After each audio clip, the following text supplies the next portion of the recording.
Welcome to MSP 1337. I'm your host, Chris Johnson, a show dedicated to cybersecurity challenges, solutions, a journey together, not alone.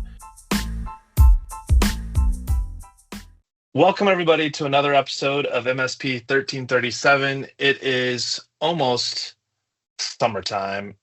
Spring is in the air, weather's warming up, and this week I have Jessica Millhiser on the show. Jessica, welcome.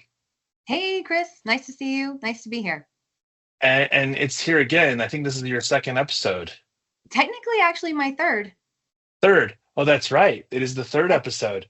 Yeah. So we were talking in the green room about what are we going to talk about today? You're quick to tell me, like, I'm not technical, I'm not a cybersecurity practitioner. And I think that's the best part about this conversation is cybersecurity is largely tied to business risk, business decisions, and the overarching governance of a business. And as you've been posting recently on LinkedIn, not just recently, but in general, you have these nice tips and tricks that often make me think about the MSPs that I'm working with, the challenges that they have, and well, they all seem to come back to the same thing. And so I think that big word is the foundation or the foundation of the business. And maybe if you would just start with, like, what are when you're talking to a business, and part of this I feel like is almost a repeat of conversations we've had on this show in the past. But I think the conversation never gets old if change isn't happening, if it's not resonating. Sometimes you have to have the conversation more than one time before it really resonates with the audience. So let's just start with walking me through some of the areas that you focus on in your consulting, and I'll kind of interrupt or raise my hand and say, hey, I'd like to pause right there because I want to tie this to what our MSPs that are focused on their cybersecurity maturity, why they're having that hang up, because it ties directly back to what I think you can share with them today. Yeah, absolutely. So I'm the owner of JMills Consulting, and I'm really a business consultant and strategist. And one of the things, like my main area of expertise is focusing on the business foundation, the business fundamentals, the internal structure of a business that allows a business to be consistent, be more reliable, and scale more sustainably. So I really kind of have a few different pillars, and I won't go into too much detail about all of them, but really the foundational layer is business identity, right? This is a critical component to your business foundation. So that's meaning mission, vision, values, yes, but it's a lot deeper than that. It's who you are, it's what you're about, it's where you're going as a business, and figuring out what's in alignment, what am I trying to achieve, what does success look like for my business, and really becoming more focused and intentional with how you're moving your business forward, with how you're making business decisions, with how you're growing your team and what that looks like. So that's really the base layer of the foundation. So Um, with the mhm. foundation piece, it makes me think about the challenges, and I keep throwing this word around, governance, but I've come to this conclusion that culture, strategy, leadership, when those are in harmony, you set the stage for what is a business maybe meeting that foundation. And I realized, to your point of not going too deep into any one thing, the foundation of the organization involves those three pieces. Mhm. And I'd ask this question because I think we talked about it a little bit. A business that has the foundation defined can separate themselves from the business. Mhm. Is that a fair, like, I feel like that's where there's a lot of friction today, is that business owner or leadership team, they're intertwined into the business that's all they can, their identity is tied to the business as opposed to the Mhm. business having an identity that they align with. Yeah, I think I would agree with that. And certainly if you're newer, if you're in your first few years just starting out, all of that, like your personal and professional beliefs, they are super closely linked. It is Sure. going to make sense that that is tethered and tied. But as you begin to grow, it becomes important to give the business its very own identity. And you are now a piece of that business. Your Sure. staff are now a piece of that business, and the business kind of becomes its own entity. Yeah, you talk about pieces of what's critical in that foundational layer, and a couple of things that you mentioned were things like manuals and hiring training strategy around what that looks like. You Hmm. even mentioned, like welcome packets for new employees. Hmm. How does one even get started? Because I think about the one that always stares at us in the face of like, tomorrow I'm going to start a business, hang my shingle, register in Delaware or somewhere simple, and then you're like, oh yeah, we need an acceptable use policy. Click, ADP can Hmm. generate it for me, or fill in the blank. Do you see that happening when you're getting brought in to consult? That they've got some of these like check the box things that have no value. I shouldn't say they have no value, they actually don't understand the meaning of what those represent, nor what should be in them to protect or grow their business. So what I see actually a lot is people are starting a business, growing a business, and their immediate reaction is to go external. I need clients. I need revenue. I need to network. I need to make Ah, money. And so they're external with all of their actions and intentions and focus. But you need to bring it back to internal, right? So business identity is one, yes. Client experience, client journey, client deliverables are another one. Business sure. organization is another one. And then when you get to a place where you're like, okay, I understand what I'm trying to do here. I understand what my goals and objectives are here. My business is organized. I'm working on streamlining. I'm ready to grow my team, right? Sure. So again, foundational pieces of growth.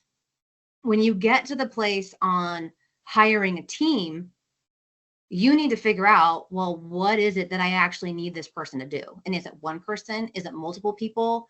So figuring out what that role is, what those tasks are, what those projects look like. Um, Wait, yes, you roles look like and you want to say something. responsibilities. Yeah, Yes, roles and exactly. responsibilities. I mean, that comes up all the time in the trust mark where we're asking the question of like, have you defined roles and responsibilities? And you probably see this immediately. You look, thinking like pre-hiring, like if there's one person or three people, roles and responsibilities are often shared because there's only three of you. Yes. I think that makes it even more important, correct me if I'm wrong here, to make sure those are defined because then when you do hire, it's one of those responsibilities that you can say, I'm taking this off my plate. It is Yes. now on their plate. Yes, and I think that's critical, right? And sometimes what I'll see happen is you start to grow quickly. And so then you're like, oh my God, I need help. And you just start to throw bodies at the situation. And they can work, that can work. But if you are more strategic with understanding what your growth pattern is, what Sure. roles you want to define, and what those responsibilities and expectations are, it becomes a lot clearer and easier to manage bringing on the right fit person to fill these different roles and responsibilities. Well, it breaks everything. It has the potential to really break everything that you've strived for because hiring somebody from that, like you said, throwing bodies at it, well, if they're not a culture fit or they don't Correct. understand, where you want to take the business, then you may be setting yourself back, months, even years, or worse than the setback is you're alienating the clients that you've brought on thus far, and now they're not happy with you, which is that tends to be worse than the employee you shouldn't have hired. Yeah, and there's a saying, right? It's hire slow, fire fast. Like you really want to try to take your time with bringing on the right people. Like having a plan and path to do that, like will Yeah. make your success rate much higher. So last week, I shouldn't say last week, it was, yeah, it was last week. We had this conversation around um, compliance enforcement. How do Hmm. I know that my employees are following the policies? How do I know that my employees are implementing based on their roles, based on their responsibilities? And it was kind of a funny conversation because on the one hand, there's tools out there that can help enforce or monitor some of this stuff. But Hmm. ultimately, it came back to it's like, well, this is the people part. Like, if you're Hmm. hiring the right people, if Hmm. you're educating them in that onboarding process as to what the why is for our organization, then Hmm. those things shouldn't be as, I don't know, foreign or scary. And yes, it may be hard to see all of that, but I think, we're notorious for saying, do as I say, not as I do, or Hmm. this is the third time you've broken the rules. Hmm. but man, you're a good employee, so I'm not going to do anything about it.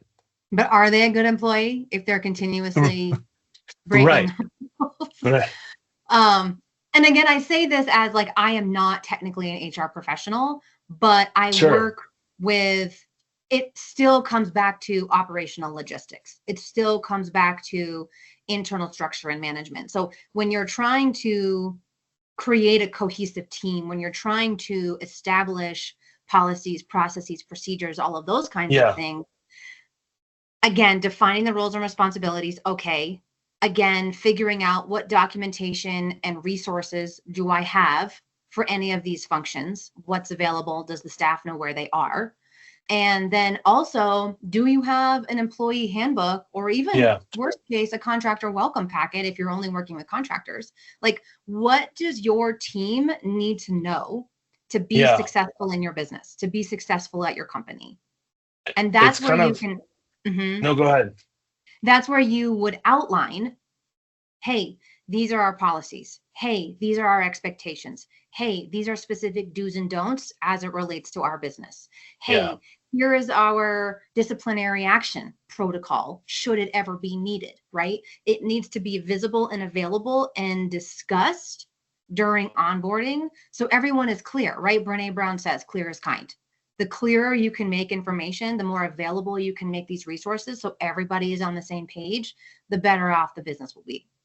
It's funny you say that. It makes me think like, what would I need from HR if I had done these things first? Like, you know, friction tends to happen because you don't know what you're supposed to be doing, or you are thrust into a role where there's not any real guidance. It's kind of figure it out as you go. Sure. So Yeah. whatever I have figured out, assuming I get the work done and it's done to satisfaction of leadership or the client, does not Hmm. mean that I did it in the right way or the way that it should have been done if Hmm. the previous person in that role would have done it. Hmm. That scares me more than anything else. Is it's not necessarily that you can get work done. It's that, did you do it right? Did you get the Hmm. work done in the right way that's measurable to improve from a success standpoint and scalability model? Yes. And again, that comes back to what is your process? What are your systems? What are your expectations? Where are the resources? Right. And those are oftentimes the nitty gritty things that people either don't have time to do, don't Sure. want to do, don't know how to do. Right. But then if you don't invest the time and energy up front, your business will suffer because you will grow and scale unsustainably now because you're going to feel Sure. scattered and everyone's just kind of doing Doing what their they own think. thing. Yeah. And also thinking about succession planning, right? If you get Hmm. turnover, if you lose a role, okay, well, how did so and so do this? Because there's no resources available. How do I do this? So now this new person is coming in doing the role and responsibility their own way, which shifts Right. your client impact is now affected, right? Well, and now they're asking for the same person every time, feasibly, if that's Correct. who they like, because the other person doesn't do it the same way. And, it's like, the reason why I clean it this way is because no one else can clean it like I clean it, right? Those kind of things. It comes back to consistency and reliability, like really, truly basic stuff, Yeah. consistency and reliability within the business. So in cybersecurity, we talk about, well, specifically in the trust mark or CIS top 18, a lot of the control domains will ask questions like, what is your software inventory? What are the Hmm. approved software applications? And then how do you address those that are unauthorized? And I think this kind of goes back to what you said. Like, if I don't know the authorized applications that are allowed to be used in my organization, then how can I do any of the foundational stuff that you're talking about well? Because anybody that's added the layers of applications into their environment, yay, so you can do the job I can't because no one else has the application you're using, or something like that. So you're talking about creating the system or process to do that more efficiently and Yeah, consistently. like I think about if I was doing foundational and I'm like, okay, we know that as we stand up this business, these are the core four applications that we're going to use, or core five, or whatever the core of the business is. And realizing that as the business grows and scales, other applications will come in. But Hmm. if I have the manuals in place and the welcome packets in place, and I've educated everybody as they come in, these are the applications that we use. You also create a culture that says, "Hey, I don't want to be a whistleblower here, but I've noticed that there are several applications that keep showing up in our scans, or however you want to describe it, that don't seem Mhm. to align with our core 4 or 5. Is that something that we should be aware of? Is it an addition? And now everybody's participating in the, I don't want to call it policing, but they're all kind of looking at what's in the best interest of the company as opposed to Mhm. what's in the best interest for me. And I think what you're really speaking to is um, team culture and creating a team culture where people feel comfortable bringing these types of things to attention. Because if Sure. everybody is under the same umbrella of here's what our business mission and objectives and goals are, here's what we're really trying to achieve, and every specific role and responsibility is a key component in the whole piece, Right. then they're not going to feel afraid to be like, hey, I noticed this thing. This seems out of alignment. What should we do? Sure. So it becomes more of a collaborative um, discussion and revision and edit to whatever the systems and processes are. And that's ultimately really what you want. You want people to have some weigh in, some Sounds like accountability. EOS. I mean, not, I don't want to push it too I far down the mean, Kool-Aid path, but like, Uh, so we talked about several things: manuals, welcome packets, all the different things that kind of go into the strategy of bringing people on. Can you tell me a little bit about the welcome packet? Because I feel like that's something that's bigger than like, here's the do's and don'ts. Yeah, and before I even jump there, one thing that we were just talking about that made me think of something that I actually don't talk about too often, but really what you're also talking about is an operations manual, right? And Yeah, that's like the big bad business Bible, right? right. Like The free ring here's binder that no how. one can close. Correct. And that's not to say that it has to be that way. You could Sure. create an operations manual with like, there's an app called like Trainual or whatever. Like there are ways to Yeah, do it where it doesn't have to be a binder, but really thinking about sure. operationally, this is how to run my business. For But sure. that aside, repeat your question one more time because I was thinking No, no, about no. that. You're fine. No, that's a great. Actually, that adds to the segue. I was just curious. We've talked about a lot of the do's and don'ts, or like, here's the rules to follow, or the rules and responsibilities. But you mentioned this thing called the welcome packet, and I was thinking that Mhm. that's got to be bigger than the do's and don'ts. I feel like that, just that language alone makes me think right out of the box. Like, this has something to do with culture and a Mhm. buy-in with leadership. Yeah. Tell me more about the welcome packet. Yeah, so oftentimes people are getting started and there's like some kind of day one, like Sure. orientation or something like that. What are you providing this new team member to get them set up, to get them embedded in your business, embedded in your culture? And that's going to be very specific to whatever your business is.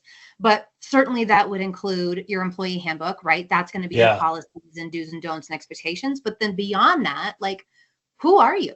Why Right. do they want to be excited about working for you? Like, what should they know? Where are you headed? Where did you come from? Like, what are your Yeah. hopes and dreams? And like, what are your offerings and how can they grow within your company? How can you incentivize and entice them to be like, yo, this company is awesome. I'm Yeah. super invested. I'm super thrilled.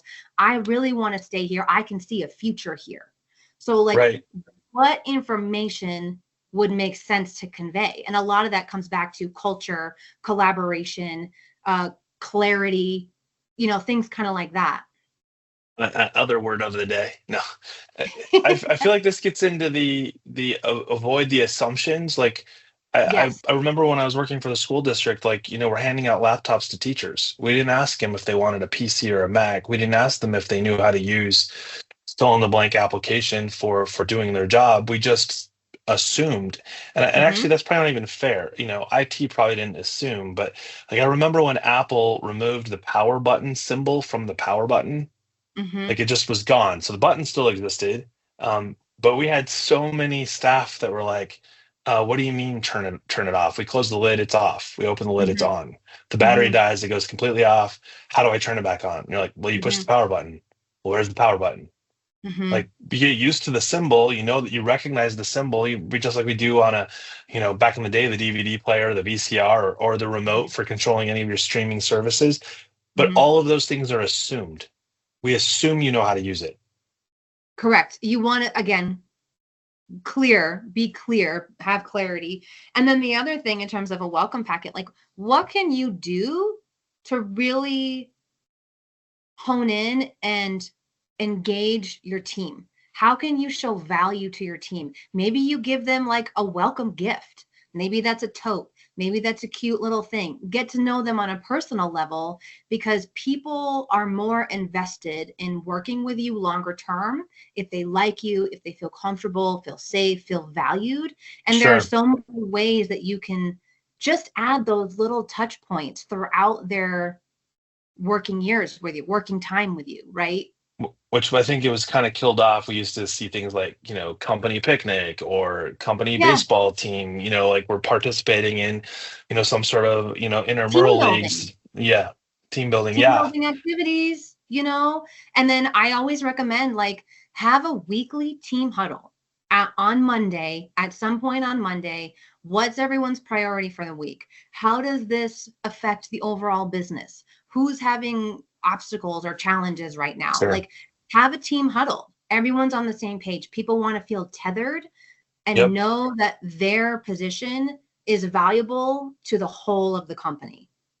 We were actually just talking about this with my team internally. And one of the things that we had come up with is we used to do Mondays and Thursdays, and we Mm-hmm. found that that was too frequent because we were kind of having the same conversation twice, right? Like Mm-hmm. following the traditional, stand up or a huddle, you could easily do those every day of the week. And obviously that can get overwhelming and just get in the way of progress. But one of the Mm-hmm. things that we identified was our Monday meetings were just like you said, obstacles, hurdles, things I plan to work on this week. But we were really missing out on the strategy session. So Mm, we're now adding in, we're starting with monthly, but it may move to quarterly to really mhm, establish like, what are our imperatives or the goals for that month or quarter. And I think that if everybody is talking about those imperatives or strategies together, then mhm, you also know what somebody else is working on. And that may not be their strength, and I mhm, think it's interesting to see how when a team comes together and talks about the strategy that is being worked up towards, that mhm. everybody starts going, well, wait a second. I know you got those four things on your plate. I'm really, really good at one of those four things. Why don't I take that off your plate? And you see that person go, breathing Mhm. so much better because they knew already like this was going to be a real challenge and they weren't looking forward to doing it. I think it's the what's the author? He writes the book on working genius about how you find yourself doing things that you're really Mhm. good at, but that doesn't Mhm. necessarily mean you're passionate about it or that that's what you Mhm. love to do. But you find yourself like, I'm good at fill in the blank. And so you find Yeah. yourself doing more and more of that. And I think when you have that strategy session with the team, they see the things that just because they know you're good at it doesn't mean that you should be doing it. Yeah, and then you're really getting into get a grip EOS territory Yes. with your quarterly, monthly meetings. Like again, coming back to what's the strategy for the year, what's the strategy Yeah. for the quarter, for the month, for the week, and really taking whatever that bigger overall picture is and Yeah. breaking it down into manageable, bite-sized, focused, intentional pieces. And then who's responsible for what based on whatever those overall objectives are. That makes me think maybe we should have a segment now since we've got about 5 minutes left. Let's talk about books. We've talked about a few books. I mean, we've like thrown them out like darts, hoping Yeah. they will or stick to the dartboard. There's so But you brought many. it. There are, and I think one can become sucked into the books. Like I have like what's just sitting on my desk, where good ideas come from by Steven Johnson, Inspired Greatness by Matt Tenney. I don't propose, or The Culture Code by Daniel Coyle. I don't propose that everybody go in and go, I'm going to read a business book a week. But Mhm. I think the industry that we both live in, not that they're Mhm. necessarily the same, but the idea behind getting businesses off the ground, regardless of where they're at in their stages, books are really important. Yes. And you've said a couple that I think lend itself to the order in which books should be read, at least a few, to Mhm. help go from foundational to Mhm. scalable. Yeah. Yes. So, I mean, I try to that's one of the ways that I continue learning for myself Sure. is continuous business reading. So I've read a ton, and obviously if you haven't read The E-Myth Revisited by Michael E. Gerber, definitely read that. One that I'm reading right now is called Clockwork by Mike Michalowicz. And his book is really trying to give actionable, practical advice on how to not be the bottleneck in your own business, how to actually grow your team sustainably and scalably, and kind of the different components that go into that. But in that book, he recommends kind of like a 3-part series. And so he's like, read The Entrepreneurial Leap first, and then read Clockwork. And then you can move into, I think the third one was Traction, but don't quote me on that. Sure. And those are all, again, business foundation to growth. But then the one that I was just talking about was Get a Grip by Gino Wickman. And that's really kind of an EOS vibe with for businesses that have 10 to 250 staff. So if you're in a place where you're like growing your team, you're struggling to find that cohesion and roles and responsibilities and identifying more efficient and streamlined ways, that is a great book as well. Yeah, and I could would go argue. on. I could go on and on, but No. Like, and not that we necessarily shouldn't go on, but like what I was thinking about is, so like when I read Traction the first time, it's a relatively fast read. Like it's not hard to process what's being said in the book. Execution might be a little bit more challenging, but like you're not like having shock and awe because you're reading it. You're recognizing like, yes, I should be doing those things. And yes. that was my first time. E-Myth was kind of the same way. I read I think it's E-Myth Revisited, which was the Yes. kind of the update to the original book. I Yes. just, and I don't even remember all of it. It's probably been 7, 8 years since I read the book. But the one thing that stuck with me is you can work in your business or on your business. You can't do Yes. both at the same time. Yes, and I think also he does a good job in that of helping you reframe your mindset. Just because you're really good at this task, this service, this thing, once you flip and you're like, I'm going to make a business where I'm doing this thing, you're no longer the task worker. You are now the Right. business owner, and the different responsibilities and roles that come along with that. So it's a mindset shift.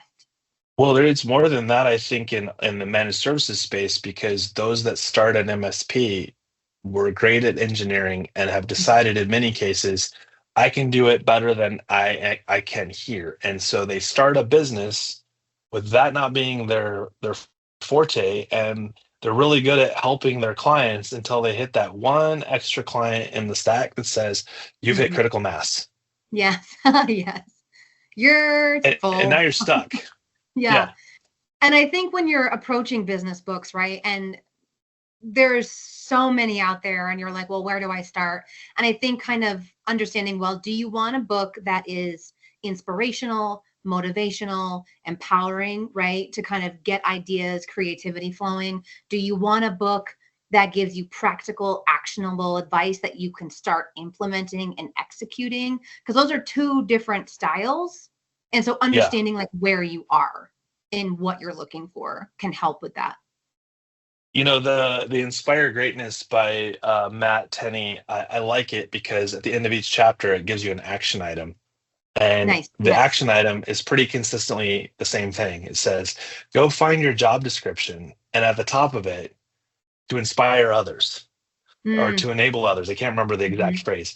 But then you get to like chapter 2, and it's like, hey, refresher, homework again. Go grab the job description and pull it out and read it. And then it says, like, and put it in different places.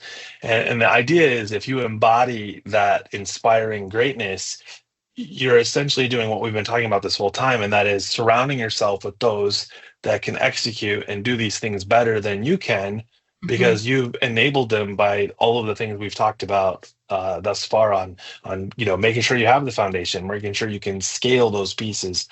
That is mhm. awesome. Yeah, Systemology by David Jennings and Clockwork by Mike Michalowicz are also more actionable books. And at the end of each section, there's, hey, go do this. Um, so if that's your jam, you're good too. I think we've officially given enough books to read that even if you're a fast reader, there's a good chance this will give you a good 10 to 12 weeks of reading material if you can push a book through it, once a week. I can't even do once a week. Once a week is fast. If you're, props on you It's if you do probably it a once a week. year. That's probably Yeah, $10 a year would be impressive for this style of reading, right? Like this correct. isn't, John Grisham novels where you're like, oh man, I'm gonna sit down and read it tonight. I'm gonna And devour this in 2 nights. Yeah. yes, well, and the frustration I get sometimes from reading a business book because you get to the end of the chapter and it's giving you an assignment, and you're like, but I want to keep reading. Well, so what I do with those oftentimes is I'll read the book and just read the book, and then I will flag the pages of the action items that I want to Oh, do, and I'll go back nice. to them. I think we just got the next episode we do together is how to use business books effectively by Just Millhiser. Hey, anytime. I love talking about all All this right. stuff. Well, thank you so much for being on the show. For those of you listening, this has been an episode of MSP 1337. Thanks and have a great week. See ya. I hate